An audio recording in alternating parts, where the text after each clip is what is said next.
تو باری تعالیٰ فرما رہے ہیں کہ بندے اگر کیفیت یہ ہو اس بڑھاپے کی عمر میں والدین پہنچ جائے اور تجھے ان کو واش روم لے جا کر صاف بھی کرنا پڑے تو یہ ایسا عمل ہے جب فطری طور پر بندے کو کہنا ہے اور لا محالہ اس کی زبان سے نکلتا ہے اوف، کس مصیبت پہ پھنس گیا.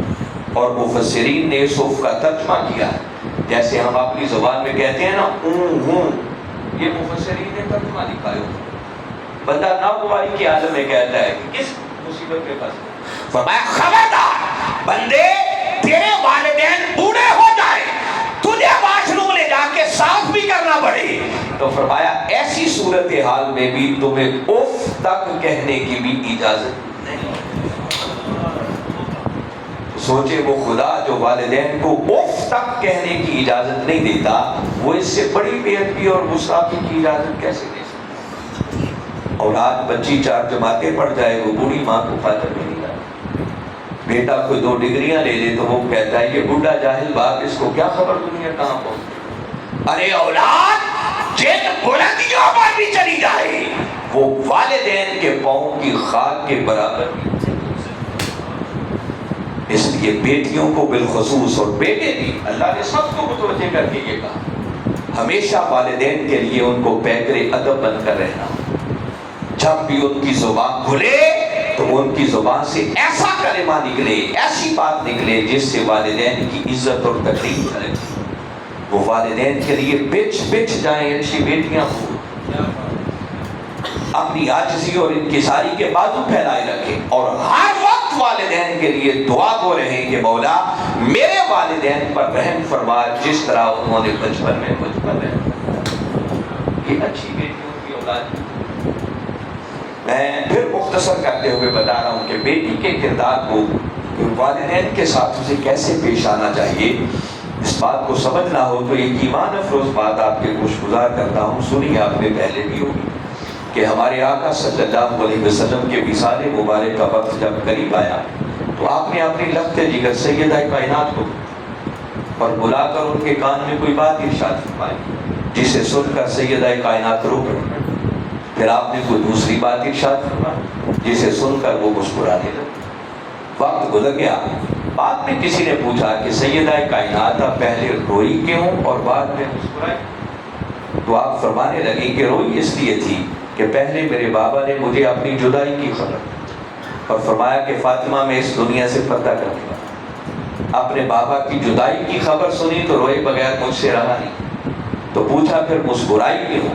فرمایا دوسری خبر میرے بابا نے مجھے یہ دی کہ فاطمہ میرے پردہ کر جانے کے بعد میرے خاندان میں سے سب سے پہلے جو مجھ سے آ کر ملے گا وہ کوئی اور نہیں ہوگا فاطمہ وہ تو. فرمایا اپنے بابا کی ملاقات کی خبر سنی تو میں خوش ہو گئی مسکرانے، حالانکہ ان کے وصال کی خبر دی جا رہی مگر سن کر مسکرانے. جس سے ایک اچھی بیٹی کا کردار یہ بھی متعین ہوتا ہے کہ بیٹی والدین کے لیے ایسا محبت کا پیکر بن کر رہے کہ وہ روئے تو والدین کی جدائی میں، مسکرائے تو والدین کی ملاقات پر ان سے. عورت کا دوسرا کردار وہ ایک بہن کے روپ میں، اور بہن کی شکل میں بھی اسلام نے عورت کو وہ مقام ادا کیا ہے کہ دنیا کا کوئی معاشرہ اور سوسائٹی نہیں. ابھی جو حدیث مبارکہ کا مفہوم میں آپ کے سامنے رکھ رہا تھا اسی حدیث مبارکہ کا حصہ ہے جو میرے آقا نے جہاں باپ کی بات کی وہاں بھائی کی بات کی. فرمایا جس خوش نصیب بھائی کو اللہ نے 3 بہنیں عطا یا فرمایا 2 بہنیں عطا اور وہ ان کے ساتھ حسن سلوک سے پیش آتا رہا، اچھی تعلیم و تربیت کا اہتمام کرتا رہا، تو فرمایا وہ خوش نصیب بھائی بھی میرے ساتھ جنت میں ایسے ہوگا جیسے ہاتھ کی 2 انگلیاں ہوتی. میرے آقا نے اپنا دست مبارک دیا. آقا نے یہ فرما کر بحثیت بہن عورت کے مقام کو نمایاں کر.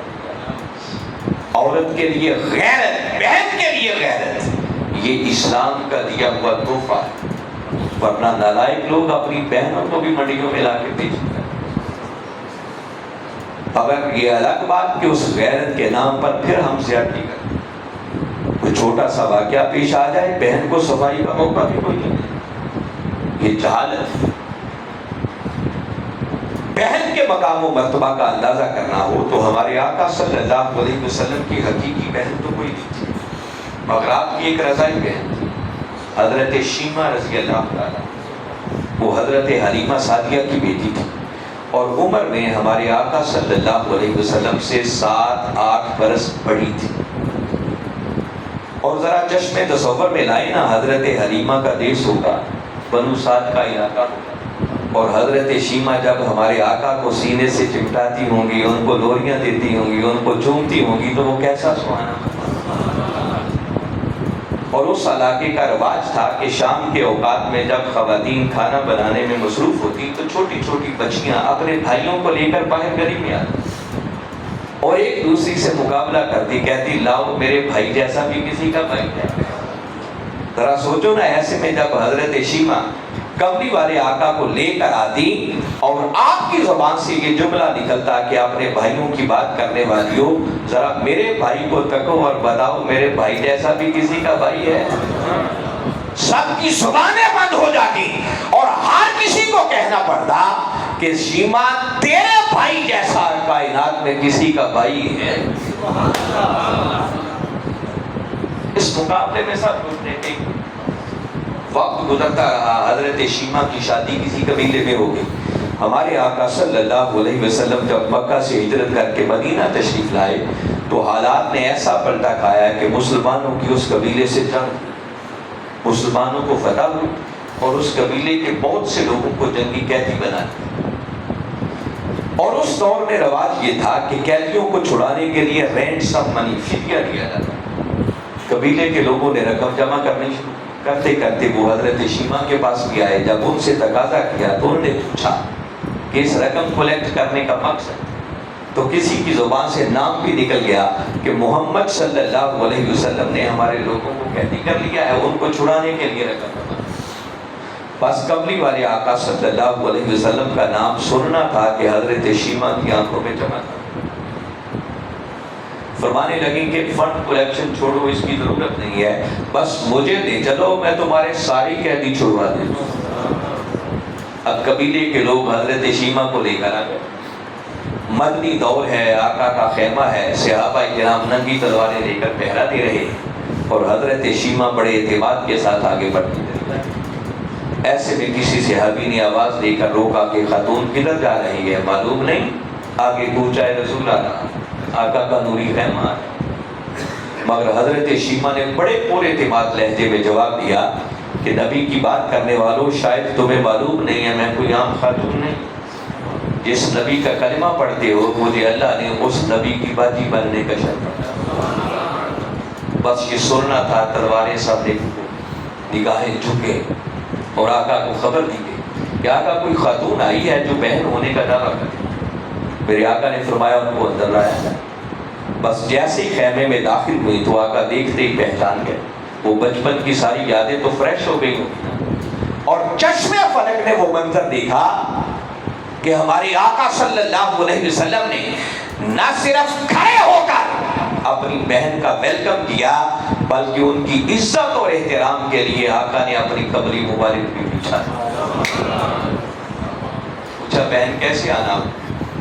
وہ عرض کرنے لگی کہ اپنے قیدیوں کو چھڑانے کے لیے آئے۔ آپ فرمانے لگے زحمت کی، آپ محض پیغام بھیجتی میں سارے چھوڑ۔ اب یہ بڑا فیصلہ تھا اور ایسا کوئی فیصلہ میرے آقا مشاورت کے بغیر نہیں تھا۔ کونین کے مالک تھے، جو چاہتے کر سکتے تھے مگر مشورہ کیا کرتے۔ مگر اس دن بہن کی ڈیمانڈ پر میرے آقا نے کسی سے مشورہ ہی نہیں، وہیں بیٹھے بیٹھے سارے قیدیوں کی رہائی کا حکم جاری کیا۔ اور چشم فلک نے پھر دیکھا کہ میرے آقا نے اپنی اس بہن کو کئی اونٹ طائف کے علاج کر روانہ۔ آقا نے اس طرز عمل سے بتایا ہے کہ بہن کا اسلام نے برباد کیا۔ اور آج ہم اس نبی کا کلمہ پڑھنے والے ہیں، ہم اپنے گریبانوں میں جان کر دیکھیں، بہنوں کو دینا تو بڑی دور کی بات ہے، اللہ اور اس کے رسول نے بہنوں کا حق جو باپ کی چھوڑی ہوئی وراثت میں رکھا ہے، بھائی وہ بھی دینے کے لیے تیار۔ دیکھیں نا، ہم میں سے کتنے ہوں گے جو خوش دلی سے بہنوں کا حصہ انہیں دے دے، اور اگر بہن غریب ہو، حاجت مند ہو، وہ خود تقاضا کرے کہ اللہ اور اس کے رسول نے میرا حصہ بھی رکھا ہے، دے دیا جائے، تو بہن مانگ کر دیکھے، بھائی ساری زندگی کے لیے بولا نہیں چھوڑتے۔ یہ ہماری یہ ہے جو عورت کو ہم مقام ہے۔ اگر بہن کا یہ مقام ہے تو پھر بہن کا کوئی کردار نہیں، تو پہلا کردار پھر اسی طرح میں اجمالاً باتیں کر رہا ہوں، ورنہ یہ ایک ایک عنوان کئی گھنٹوں کی گفتگو کر رہا تھا۔ اگر بہنوں سے حسن سلوک سے پیش آنے پر میرے آقا اس بھائی کو جنت میں اپنی سنگت عطا کرے، تو پھر بہنوں کو بھی اپنی سیرت میں، کردار میں، اخلاق میں، ادوار میں اتنا سمجھ جانا چاہیے کہ جہاں جائیں ان کی وجہ سے بھائیوں کا سر بھی فخر سے بلند ہونا چاہیے، انہیں شرمندگی کا سامنا نہ کرنا۔ وہ گھر کی چار دیواری ہو، وہ کسی سکول، کالج، یونیورسٹی کا ماحول ہو، بازار کی شاپنگ ہو، یا حتیٰ کہ وہ سسرال چلی، ہر جگہ پر ان کی سیرت اور کردار ایسا ہو کہ والدین اور بھائیوں کا سر فخر سے بلند۔ اگر بہنیں اپنا رول پلے کرنے پر آ جائے نا تو بڑے بڑے منہ زور بھائیوں کی تقدیر بدل کے رکھتے۔ وہ ایک بہن بھی تھی نا جو عمر فاروق کی تقدیر بدلنے کا سبب بن گئی۔ وہ تو ننگی تلوار لے کے جا رہے تھے نا، کوئی راستے میں ملا، پوچھا عمر کدھر جائیں، کہنے لگے معاذ اللہ اسلام اور بانی اسلام کا خاتمہ کر دیا۔ وہ کہنے لگے عمر پہلے اپنے گھر کی تو خبر لے لو، تمہاری بہن اور وہی اسلام لا۔ عمر وہیں سے پردے بہن کے دروازے پر پہنچے، اندر سے قرآن پڑھے جانے کی آواز آ رہی۔ دروازہ کھلا، عمر نے جاتی مارنا پیٹنا شروع کر دیا۔ جب مار کے تھک گئے اور پھر بھی بہن کی استقامت دیکھی اور ان کی زبان سے سنا کہ عمر مار کے جان بھی نکال دو لیکن محمد عربی کا دین ہماری روحوں سے نہیں نکل سکتا، تلوار گر گئی، دل بسیج گیا۔ عرض کرنے لگے اچھا بہن ذرا سناؤ تو صحیح تم کیا پڑھ رہی؟ بس بہن کی زبان سے قرآن کی آیات کی تلاوت سننا تھی کہ عمر فاروق کی تقدیر بدل گئی۔ وہ جو قتل کرنے آئے تھے خود محمد مصطفیٰ کی نگاہوں کا شکار ہو گئے اور عرض کرنے لگے عمر کو پکڑو، آقا کی بارگاہ اقدس میں لے چلو تاکہ کلمہ پڑھ کے دائرہ اسلام میں داخل۔ بہن کو کیسا وفادار ہونا چاہیے اس کی تفصیل میں جانے کا وقت نہیں ہے، صرف اشارہ کر رہا ہوں۔ بہن کی وفاداری کا منظر دیکھنا ہو تو میدان کربلا میں حضرت سیدہ زینب رضی اللہ تعالیٰ عنہ کا کردار ہمارے لیے اشارے رہا۔ عورت کا تیسرا کردار پھر ایک بیوی کی شکل، اور بیوی کے روپ میں بھی اللہ نے عورت کو وہ بلند مقام عطا کیا ہے کہ دنیا کا کوئی معاشرہ اور سوسائٹی وہ مقام عورت کو نہیں۔ سورہ روم 30واں سورہ اس کی آیت نمبر 21 کو پڑھے، باری تعالیٰ نے فرمایا وَمِنْ آیَاتِهِ أَنْ خَلَقَ لَكُمْ مِنْ أَنفُسِكُمْ أَزْوَاجًا۔ فرمایا لوگوں یہ اللہ کی نشانیوں میں سے ہے کہ اس نے تم ہی میں سے تمہارا زوج بنا دیا۔ یہاں زوج کا لفظ شوہر کے لیے اور بیوی کے لیے دونوں کے لیے استعمال۔ اللہ نے شوہر کو بیوی کا زوج بنایا ہے اور بیوی کو شوہر کا زوج بنایا ہے، اور دونوں کو ایک دوسرے کا زوج قرار دے کر اللہ نے پھر بحثیت بیوی عورت کے مقام کو بنا۔ اور خاص بات جو میں کہنا چاہ رہا ہوں جس پر توجہ کی ضرورت ہے، باری تعالیٰ نے فرمایا وَمِنْ آیَاتِهِ، فرمایا ایک دوسرے کا تمہیں زوج بنانا، اس کو معمولی نہ سمجھنا، یہ میری نشانیوں میں سے، اور نشانی وہ ہوتی ہے جو بندے کو منزل تک دے۔ فرمایا اگر صرف اسی بات میں غور کرو گے نا کہ میں نے شوہر اور بیوی کو کیسے ایک دوسرے کا زوج بنایا ہے، تو فرمایا اس بات میں غور کرنا تمہیں میری معرفت تک پہنچا۔ اور آگے باری تعالیٰ نے پھر فرمایا لِتَسْكُنُوا إِلَيْهَا، فرمایا اس لیے تمہیں ایک دوسرے کا زوج بنایا ہے تاکہ تم دونوں ایک دوسرے سے سکون حاصل کرو۔ اللہ نے شوہر کو بیوی کے لیے اور بیوی کو شوہر کے لیے باعث سکون قرار دے کر پھر بیوی ہونے کے ناطے عورت کے مقام کو بدل۔ قرآن میں فرمایا ہن لباس لکم وانتم لباس لہن، فرمایا تمہاری بیویاں تمہارا لباس ہیں اور تم اپنی بیویوں کا لباس ہیں، دونوں ایک دوسرے کا لباس بنا کر اللہ نے پھر بیوی کے مقام و مرتبہ کو بدل۔ فرمایا وَلَهُنَّ مِثْلُ الَّذِي عَلَيْهِنَّ بِالْمَعْرُوفِ، فرمایا جس طرح شوہروں کے حقوق بیویوں پر ہیں اسی طرح بیویوں کے حقوق دستور کے مطابق شوہروں پر۔ تو دونوں کے حقوق کا ذکر کر کے باری تعالیٰ نے پھر باسیت بیوی عورت کے مقام کو،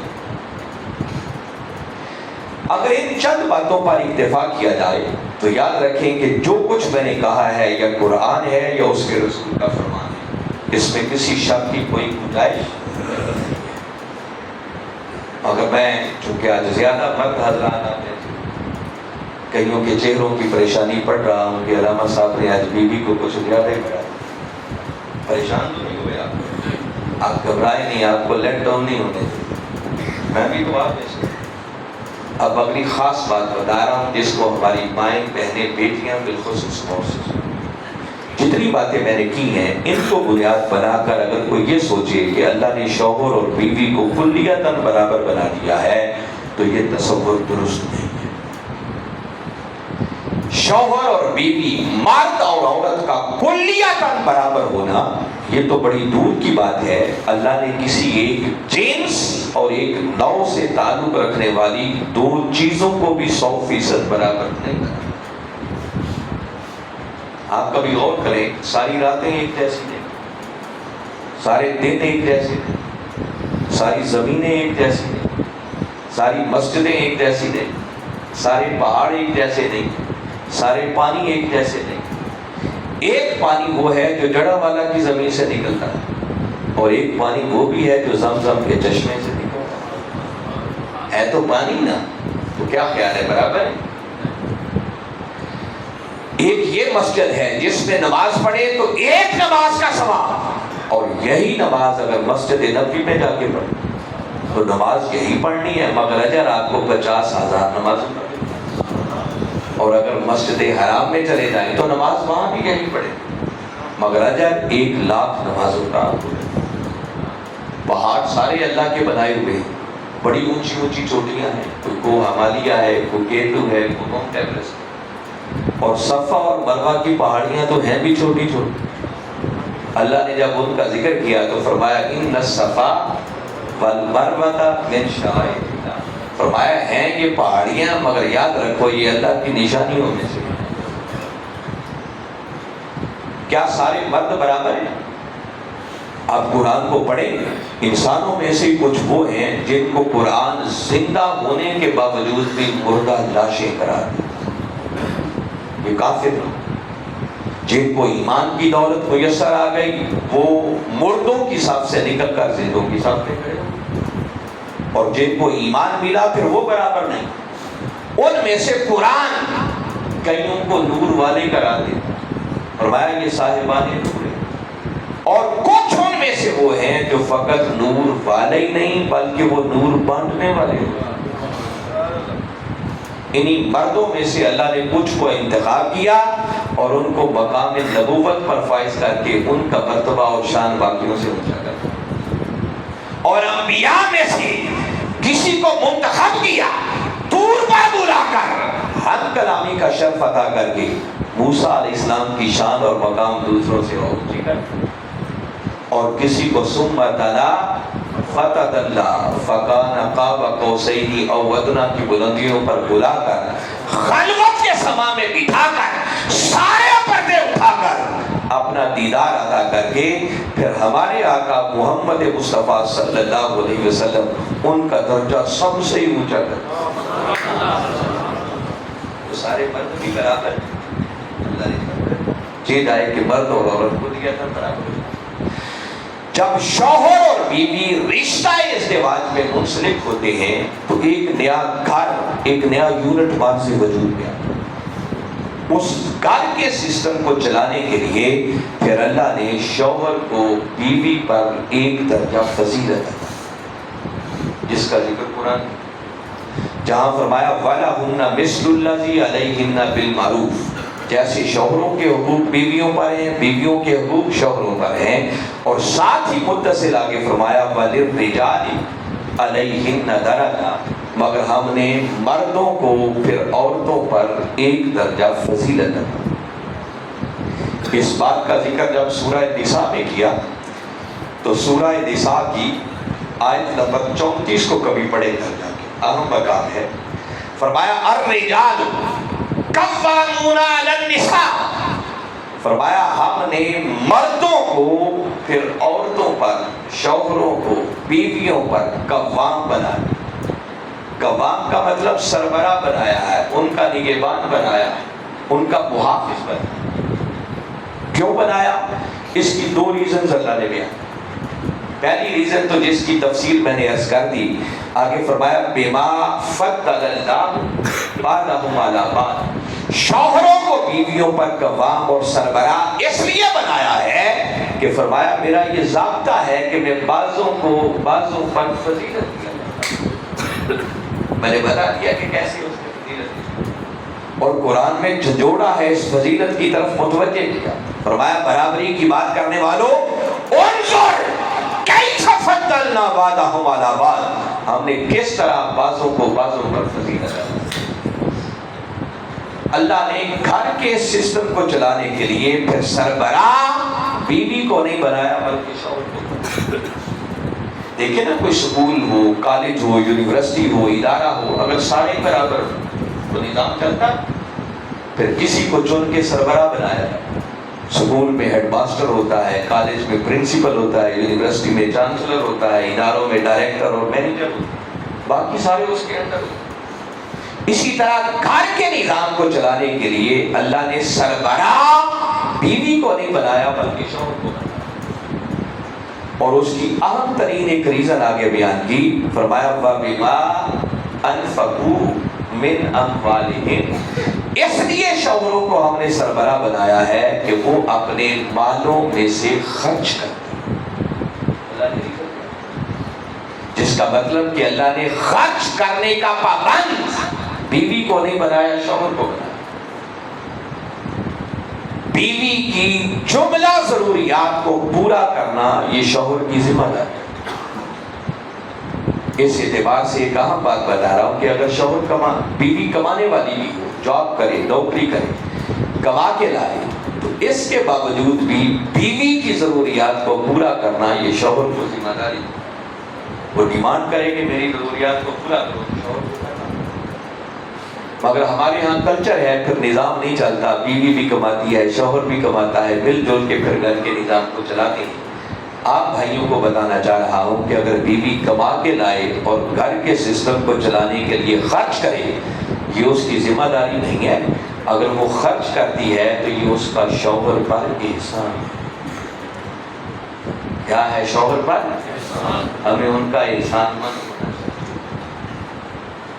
اور ہماری مائیں، بہنیں، بیٹیاں سن، اگر بیوی کی جملہ ضروریات کو پورا کرنا اس کا ذمہ دار اللہ نے شوہر کو بنایا ہے، تو عورت کو کام کرنے کی اجازت ہے۔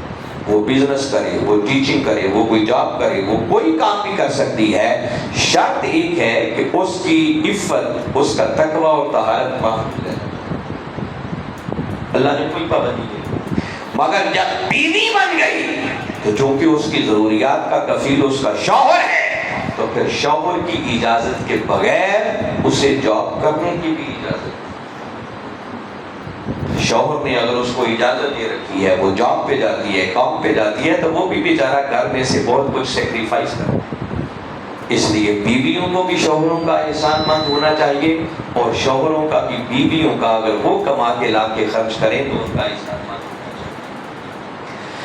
اچھی بیویاں کون ہیں؟ قرآن نے جب ان کا کردار کو تعین کیا تو اعلان فرمایا فالصالحات قانتات حافظات للغیب بما حفظ اللہ۔ یہاں پر اللہ تعالیٰ نے دو ان کے کردار بیان کیے۔ فرمایا اچھی بیوی کی خوبی یہ ہے کہ اس کے اندر پہلی خوبی یہ ہو کہ وہ شوہر کی مطیع اور فرمانبردار۔ قانتات، اچھی بیویاں وہ ہیں جو اپنے شوہروں کی مطیع ہوں، اطاعت گزار ہوں، فرمانبردار۔ اگر شوہر کو اللہ نے سربراہ بنایا ہے اور بیوی نے اس کی بات ہی نہیں مانی تو سربراہی کس بات کی؟ اطاعت کے بغیر امارت کا کوئی تصور نہیں، سربراہی کا کوئی کنسیپٹ نہیں۔ سربراہ بنایا ہی اس لیے جاتا ہے کہ اس کی اطاعت کی جائے۔ پھر شوہر کو کیسے، یعنی اللہ نے یہ مقام دیا کہ بیوی کو کس طرح مطیع اور فرمانبردار ہونا چاہیے، شوہر کے اس مقام کو سمجھنا ہو تو میرے آقا صلی اللہ علیہ وسلم نے فرمایا کہ اگر اللہ کے بعد کسی اور کو سجدہ کرنے کی اجازت ہوتی تو فرمایا کہ بیویوں کو حکم دیتا کہ اپنے شوہروں کو سجدہ، اب سجدہ نہیں ہو سکتا، مگر اللہ آقا نے یہ فرما کر شوہروں کے اس مقام کو واضح کر دیا کہ بیوی کو کس طرح مطیع اور فرمانبردار۔ میرے آقا صلی اللہ علیہ وسلم نے فرمایا کہ اگر کوئی عورت اس حال میں دنیا سے رخصت ہوئی کہ اس کا شوہر اس سے راضی تھا تو فرمایا ایسی عورت کو جنت میں جانے سے روک کوئی نہیں سکتا۔ اس طرح اطاعت، ہماری مائیں بہنیں بیٹیاں سنیں، قبری والے آقا صلی اللہ علیہ وسلم نے فرمایا کہ بیوی کو شوہر کی اجازت کے بغیر نفلی عبادت کرنے کا بھی حق نہیں۔ اگر شوہر روک دے تو اسے رکنا پڑے، فرائض سے روکے تو اس کی بات نہیں مانیں گی تو گناہ ہو، اور اگر عورت کہے کہ ساری رات نفل ہی پڑتی ہے، ہر روز روزہ ہی رکھا کرو، اور شوہر منع کر دے تو شوہر کی اجازت کے بغیر نفلی عبادت بھی بیوی نہیں کر سکتی۔ حتیٰ کہ میرے آقا صلی اللہ علیہ وسلم نے فرمایا اگر کسی شوہر نے اپنی بیوی کو بلایا اور بیوی نے انکار کر دیا تو فرمایا ایسی عورت پر ساری رات اللہ کے فرشتے لعنت بھیجتے ہیں۔ یہاں شوہر کے مقام ہوگا۔ اچھی بیوی کی پہلی خوبی یہ ہے کہ وہ اپنے شوہر کی مطیع ہو، فرمانبردار ہو، اطاعت گزار ہو، کوئی کام اس کی اجازت اور مشاورت کے بغیر نہ کرے، انڈرسٹینڈنگ ہو تو بھلے دل پھر جو چاہے گا۔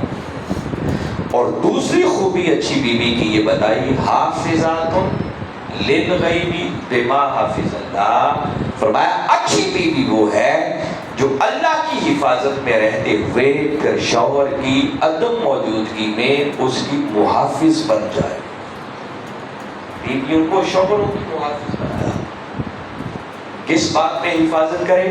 شوہر کے لست کی حفاظت، اپنے تقوی اور طہارت کی حفاظت، شوہر کے بچوں کی حفاظت، اس کے گھر بار کی حفاظت، شوہر کا گھر اور گھر کی ہر چیز وہ شوہر کی طرف سے بیوی کے لیے امانت ہے، اس پہ خیانت نہ کرے، اس کی حفاظت کرنے والی بن جائے، فضول کاموں پر اس کے خون پسینے کی کمائی کو ضائع نہ کرے۔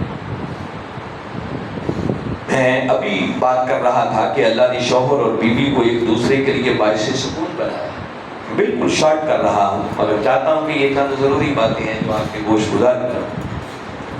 جب اللہ نے شوہر کو بیوی کے لیے، بیوی کو شوہر کے لیے باعث سکون بنایا ہے تو میں اچھی بیوی کا کردار بتا رہا ہوں کہ کیا ہوتا۔ اچھی بیوی وہ ہے کہ شوہر جب دن بھر تھکا ماندہ ہوا گھر، دیکھیں نا شوہر مرد حضرات بڑی بڑی سخت مزدوری سے گزرتے، کچھ تو خوش نصیب ہے نا اللہ نے اچھی جاب دے دی، گئے جا کے آفس میں بیٹھ کر صرف آرڈر چلا۔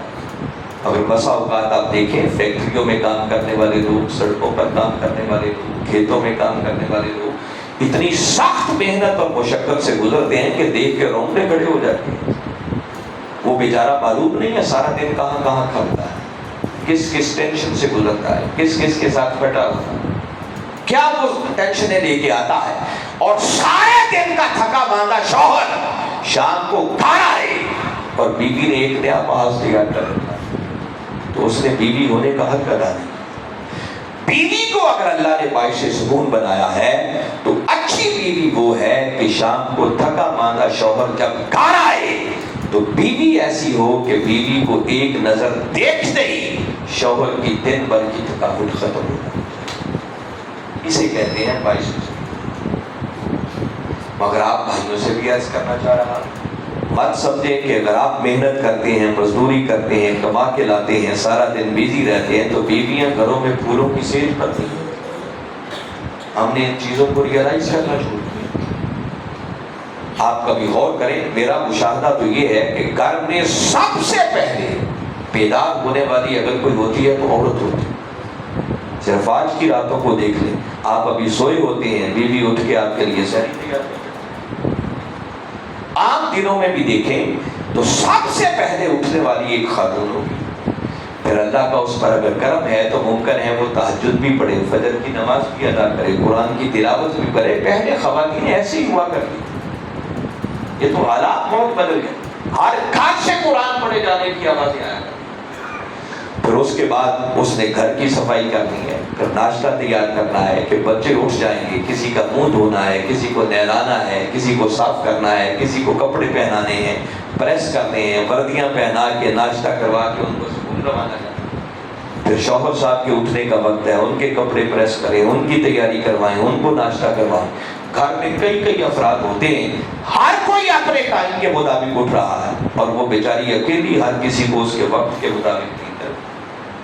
اب آپ تو سچ دھج کر کھا پی کے چلے گئے، بیوی گھر فارغ نہیں، اس بیچاری نے برتن بھی دھونے ہیں، اس نے کچن بھی صاف کرنا ہے، گھر کی صفائی کرنی ہے، کپڑے بھی دھونے ہیں، دوپہر کا لنچ بھی تیار کرنا ہے، پھر بچوں کے آنے کا وقت ہو جائے گا، ان کو ریسیو کرنا ہے، شام کا کھانا تیار کرنا ہے۔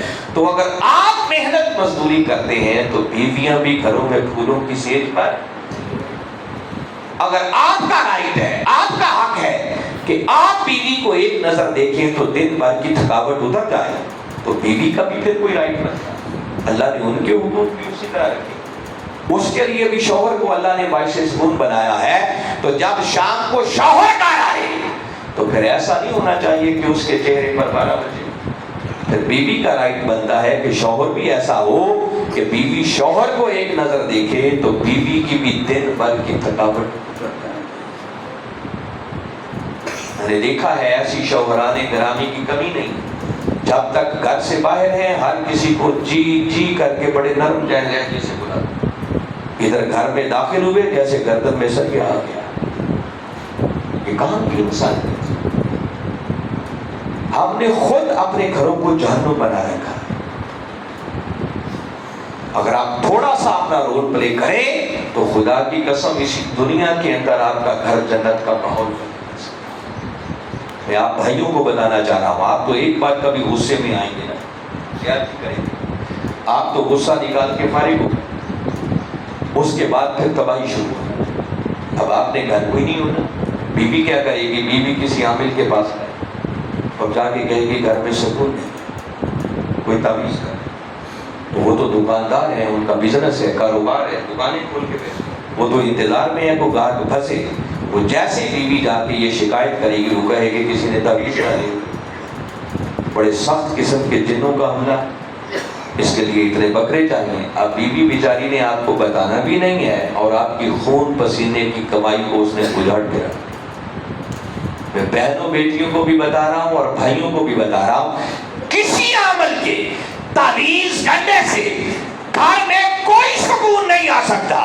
سکون آئے گا تو صرف اللہ اور اس کے رسول کے دیے ہوئے سسٹم کو اپنانے سے، اپنی ذمہ داری ادا کرنے سے۔ اگر تھوڑا سا سیکریفائس کریں، اپنی ذمہ داریوں کا احساس کریں، دوسروں کے حقوق ادا کرنے کی کوشش کریں، تو میں گارنٹی سے کہہ رہا ہوں اسی دنیا کے اندر آپ کا گھر جنت کا ماحول پیدا کرے، ورنہ گھر ایسا جہنم بن جاتے ہیں کہ زندگی گزارنا بھی مشکل ہو جاتا ہے۔ یہ باتیں میں ہنس لینے کے لیے نہیں کر رہا، درد دل کے ساتھ آپ کے دلوں پر ایک دستک دینا چاہتا ہوں۔ وہ کہتے ہیں نا، شاید کہ تیرے دل میں، اگر یہ باتیں سن کے ان نشستوں میں آ کر ہم سنورے نہ، بدلے نہ، تو یہ نیندیں قربان کرنے کا کیا فائدہ؟ ہم نے آج کل کی تقریروں کو بھی صرف ہنس لینے کے لیے سنا نہیں، کہ بدلنے کے لیے، تاکہ ہم ان باتوں کو سنیں اور اپنی زندگیوں میں تبدیلی۔ تو اچھی بیوی کا یہ میں کردار آپ کو بتا رہا تھا کہ پھر اچھی بیوی وہ ہے کہ جو شوہر کے لیے اس طرح باعث سکون ہو کہ شوہر ایک نظر دیکھے تو بیوی کی دن، شوہر کی دن بھر کی تھکاوٹ ختم ہو، گھر کو ڈسپلن اور سلیقے کے ساتھ، ہر چیز ایسے سلیقے کے ساتھ ہو کہ رات کی تاریکی میں بھی اگر کوئی چیز تلاش کرنی پڑے تو ہاتھ سیدھا ادھر جانا چاہیے جہاں چیز کو ہونا چاہیے۔ ایسی بہنوں کی بھی کمی نہیں ہے کہ وہ صفائی بھی کریں تو سارا گند اکٹھا کر کے کسی کونے میں الماری میں جمع کریں، لگتا ہے گھر بڑا صاف ہے اور اچانک الماری کا دروازہ کھولا تو دھڑام سے ہر چیز نیچے۔ بہرحال میں نے کوشش کی ہے چند باتیں آپ تک پہنچاؤں. آخری بات بالکل شارٹ کر دیتا ہوں. اسی طرح عورت کا چوتھا کردار وہ ایک ماں کے روپ، اور ماں کے روپ میں بھی اللہ نے عورت کو وہ بلند مقام عطا کیا ہے جو دنیا کا کوئی معاشرہ اور سوسائٹی آج تک نہیں کر سکتی. جب والدین کے ساتھ احسان کرنے کی باری آئی تو باپ اور ماں دونوں کا ذکر ہے، تو اس کا مطلب ماں کے ساتھ بھی احسان کرنے کی بات ہے. مگر لطف کی بات یہ ہے کہ دونوں کے ساتھ احسان چاہیے، مگر اسلام نے ماں کا حق وہ باپ سے بھی 3 گنا زیادہ. آپ دیکھتے چلے آئے ساری گفتگو اگر سنی ہے تو کہیں اللہ نے مرد اور عورت کو برابر کیا. شوہر اور بیوی کی شکل میں شوہر کا درجہ ایک اوپر کر دیا، اور جب ماں اور باپ کی شکل میں آئے تو ماں کا حق اللہ نے باپ سے بھی 3 گنا زیادہ کر دیا. یہ کیس ہو کیس آپ کو لیا تھا ان کو کم کر کے برابر ہر جگہ نہیں کہہ سکتے. ماں کے مقام کو دیکھنا ہو تو میرے آقا نے فرمایا الجنت تحت اقدام الامہات، فرمایا جنت ماؤں کے قدموں کے نیچے.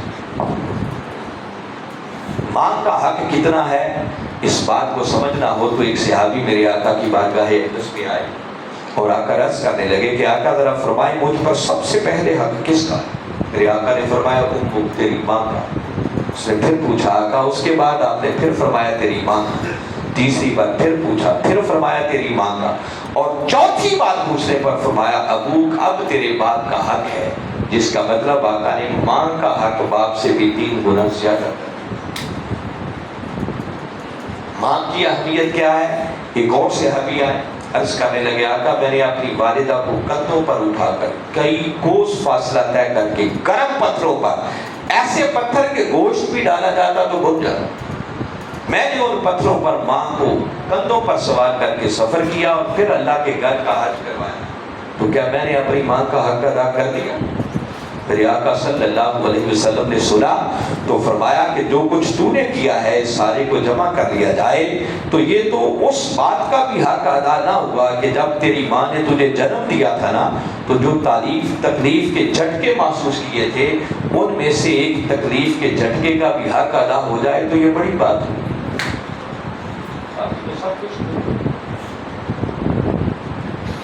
یہی ماں ہے جس کے چہرے کو تکنے پر میرے آقا نے خوشخبری دی، گھر بیٹھے ہی قبول حج کا ثواب کرتا. اگر ماں کا مقام و مرتبہ اتنا اونچا ہے تو پھر جتنا درجہ اونچا ہوگا اس کا کردار بھی اتنا ہی اہمیت ہے. یاد رکھیں یہ جو ابھی حدیث مبارکہ ابھی آپ کو میں سنا رہا تھا نا کہ آقا نے فرمایا الجنت تحت اقدام الامہات، اسی کے اندر میرے آقا نے ماں کے مقام کو بھی واضح کیا ہے اور ماں کے کردار کو بھی واضح کیا. اس حدیث کے 2 رخ ہیں. ایک رخ یہ ہے کہ آقا اولادوں سے خطاب کر رہے ہیں کہ اولادو تمہاری جنت تمہاری ماؤں کے قدموں کے نیچے. کوئی بیٹا کوئی بیٹی جنت میں نہیں جا سکتی جب تک کہ اس کی ماں اسے راضی. یہ ایک ہے، اس میں ماں کا مقام ہے. اور دوسرا اس کا رخ یہ ہے کہ میرے آقا اس حدیث مبارکہ میں ماؤں سے بات کر رہے ہیں. الجنت تحت اقدام الامہات، جنت ماؤں کے قدموں کے نیچے. فرمایا ماؤں تمہاری اولادوں کی جنت تمہارے قدموں کے نیچے ہے. کیوں؟ فرمایا اگر مائیں اولادوں کی تربیت صحیح نہج پر کرنے والی بن جائیں تو ایسی اولادوں کو جنت میں جانے سے روک کوئی نہیں سکتا. اولاد کے لیے پہلی درسگاہ وہ ماں کی گود ہوتی، اور اگر وہ پہلی درسگاہ ناکام ہو گئی تو اس بچے نے زندگی میں آگے کیا سکتا. آپ اگر تاریخ کا مطالعہ کریں تو ہر بڑی شخصیت کے پیچھے آپ کو کسی نہ کسی ماں کا کردار نظر آئے. حضور بابا فرید گنج شکر رحمۃ اللہ تعالیٰ علیہ ایک دن اپنی والدہ کے پاس بیٹھے اور عرض کرتے ہیں کہ امی جان میں نے جب سے ہوش سنبھالا ہے میری تہجد کی نماز کبھی قضا ہی نہیں.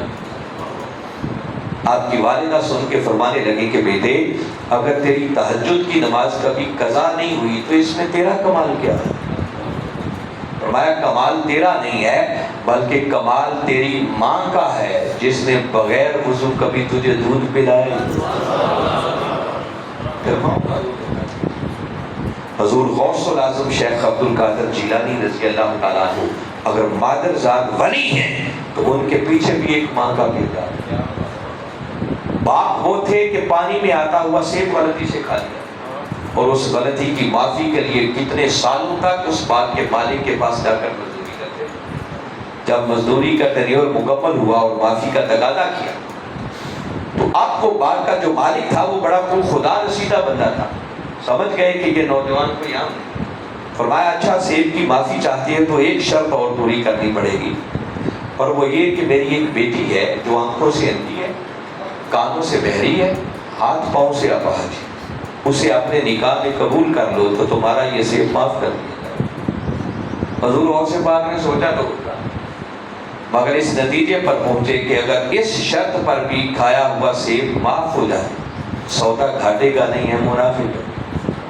نکاح ہو گیا، جب بیوی کے کمرے گئے تو دیکھا حسین و جمیل عورت ہے، پلٹ کے واپس آ گئے اور اپنے سسر سے کہنے لگے آپ نے تو فرمایا تھا اندھی ہے، بہری ہے، اپاہج ہے، وہ تو حسین و جمیل عورت ہے۔ تب آپ کے سسر نے فرمایا کہ بیٹے میں نے اندھی اس لیے نہیں کہا تھا کہ اسے آنکھوں سے نظر نہیں آتی، اندھی اس لیے کہا تھا کہ یہ میری وہ بیٹی ہے جس نے غلط نگاہ سے آج تک کسی غیر محرم کو دیکھا نہیں، بہری اس لیے کہا تھا کہ گناہ کی آواز کانوں میں پڑنے نہیں، اپاہج اس لیے کہا تھا کہ کبھی برائی کی طرف قدموں سے چل کے گئی نہیں۔ تو جب ماں کے تقویٰ و طہارت کا عالم یہ ہوگا تو بیٹا مادرزاد ولی نہیں ہوگا تو کیا؟ وقت چونکہ زیادہ ہو رہا ہے بس اینڈ کر رہا ہوں۔ میں کبھی کبھی سوچتا ہوں کہ اگر بیٹا بابا فرید گنج شکر جیسا تو ماں کی سیرت اور کردار یہ ہوتا ہے کہ جس نے بغیر وضو کبھی دودھ ہی نہ پلایا۔ اگر بیٹا غوث العظم ہو تو ماں کے تقویٰ طہارت کو آپ نے سماعت کر لیا۔ اگر بیٹے ایسے ہوں تو ماں کا مقام یہ ہوتا ہے۔ تو میں کبھی کبھی سوچتا ہوں کہ اس ماں کی عظمت کا عالم کیا ہوگا جس کے لخت جگر خود محمد مصطفیٰ، اس ماں کی شان اور مقام یہ سوچا ہی جا سکتا ہے جسے لفظوں میں بیان نہیں کیا جا سکتا۔ نالائق ہیں وہ لوگ جو کہتے ہیں کہ معاذ اللہ معلوم نہیں ہے آقا کے والدین صاحبان ایمان بھی تھے۔ اگر میرے آقا کے والدین صاحبان ایمان نہیں تھے تو پھر دنیا میں کوئی مومن ہو ہی نہیں سکتا۔ میں ایک ہی ایمان افروز بات کہہ کے بات ختم کر رہا ہوں، کبھی اور کریں باری تعالیٰ نے اپنے محبوب مکرم صلی اللہ علیہ وسلم کو جب بلانا چاہا نا تو فرمایا یا ایھا المزمل، اے کالی کالی کملی کے اوڑھنے والے پر۔ دیکھو نا محبوب کا ذکر بعد میں ہے، محبوب کی کملی کا ذکر پہلے۔ آپ صبح گھر سے نکلے ہوں گے بڑے بن سنور کے اچھے کپڑے پہن کے آئے، مطلب کسی بھی محفل میں جاتا ہے تو اچھے کپڑے پہن، مگر دیانتداری سے بتائیں آپ جو کچھ بھی پہن کے آ جائیں جب محفل میں پہنچ جائے تو وہ کسی کے کپڑوں کو تکتا ہے، وہ جو مرضی پہن کے آئے۔ مگر ایمان سے کہیے اگر کسی سے محبت ہو جائے اور کوئی محبوب ہو تو پہلی نگاہ اس پہ پڑتی ہے کہ آج محبوب نے پہنا کیا ہے، آج محبوب کی ادا کیسے۔ اللہ کے محبوب نے ایک چادر اپنے اوپر لے دی اور وہ ساری رات بھی لی ہوگی تو کتنی دیر میں؟ چند گھنٹوں کے لیے۔ ارے وہ چادر جس نے چند گھنٹوں کے لیے اللہ کے محبوب کو اپنی گود میں لے لیا وہ اللہ کو اتنی پیاری ہو گئی کہ اللہ اس چادر کا ذکر بھی قرآن میں کر رہا۔ تو بھائی وہ ماں جس ماں کے رحم میں 9 ماہ تک ہمارے آقا کا نور رہا ہوگا، ذرا سوچو وہ ماں اللہ کی کتنی محبوب بنتی، اس ماں کی عظمت کا عالم کیا، اور وہ باپ جس باپ کی پشت میں نہ جانے کتنے سالوں تک آقا کا نور رہا ہوگا، اس باپ کی عظمت اور شان کا عالم کیا۔ اگر سارے جہان کے والدین کو بھی آقا کے والدین کے قدموں پہ قربان کر دیا جائے تو یہ بھی کم ہے۔